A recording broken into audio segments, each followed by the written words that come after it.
ভাবুন তো, বিশ্বের সবচেয়ে শক্তিশালী দেশ আমেরিকার একটি অত্যাধুনিক ড্রোন চীনের আকাশসীমার কাছাকাছি উড়ছে। সবকিছু স্বাভাবিক, হঠাৎই চীনের রাডারে সেটি ধরা পড়ে। তারপর কি হয়? যুদ্ধের পরিস্থিতি তৈরি হয়, নাকি এটা শুধু শক্তি প্রদর্শন? আজ আমরা জানব আমেরিকার ড্রোন যখন চীনের রাডারে ধরা পড়ে তখন আসলে কি ঘটে।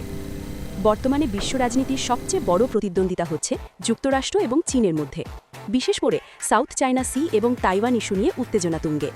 এই এলাকাগুলো কৌশলগতভাবে অত্যন্ত গুরুত্বপূর্ণ, তাই এখানে নিয়মিত নজরদারি চালায় আমেরিকা। এই নজরদারির জন্য ব্যবহার করা হয় অত্যাধুনিক ড্রোন, যেমন MQ-9 রিপার এবং RQ-4 গ্লোবাল হক। এসব ড্রোন হাজার হাজার কিলোমিটার দূর থেকে নিয়ন্ত্রণ করা যায় এবং অত্যাধুনিক ক্যামেরা ও সেন্সর দিয়ে তথ্য সংগ্রহ করে।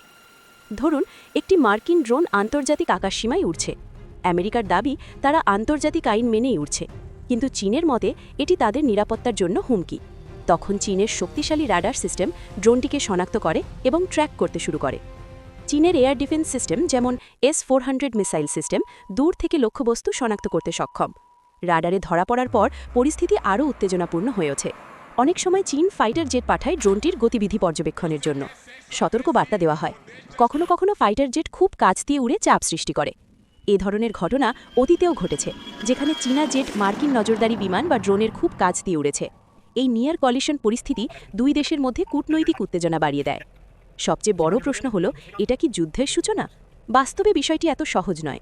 উভয় দেশই সরাসরি যুদ্ধে জড়াতে চায় না, কারণ দেশই পারমাণবিক শক্তিধর এবং অর্থনৈতিকভাবে একে অপরের সাথে গভীরভাবে যুক্ত। কিন্তু ভুল বোঝাবুঝি বা ছোট কোনো দুর্ঘটনা বড় সংকটে রূপ নিতে পারে। বিশেষ করে তাইওয়ান ইস্যুতে উত্তেজনা থাকায় পরিস্থিতি আরও সংবেদনশীল হয়ে ওঠে। যদি কোনো ড্রোন ভূপাতিত হয় বা কোনো সংঘর্ষ ঘটে, তাহলে তা বড় কূটনৈতিক বিরোধ সৃষ্টি করতে পারে। বর্তমান বিশ্বে ড্রোন শুধু নজরদারির যন্ত্র নয়, এটি শক্তির প্রতীক। আকাশে কার উপস্থিতি বেশি, কে কাকে ট্র্যাক করছে, এসবই এখন আধুনিক শক্তির ভাষা। তাহলে আমেরিকার ড্রোন যখন চীনের রাডারে ধরা পড়ে, সেটি কি শুধু প্রযুক্তির লড়াই, নাকি ভবিষ্যতের বড় সংঘর্ষের ইঙ্গিত? আপনার কি মনে হয়, এটা কূটনৈতিক চাপ নাকি আসন্ন বড় প্রতিদ্বন্দ্বিতার অংশ?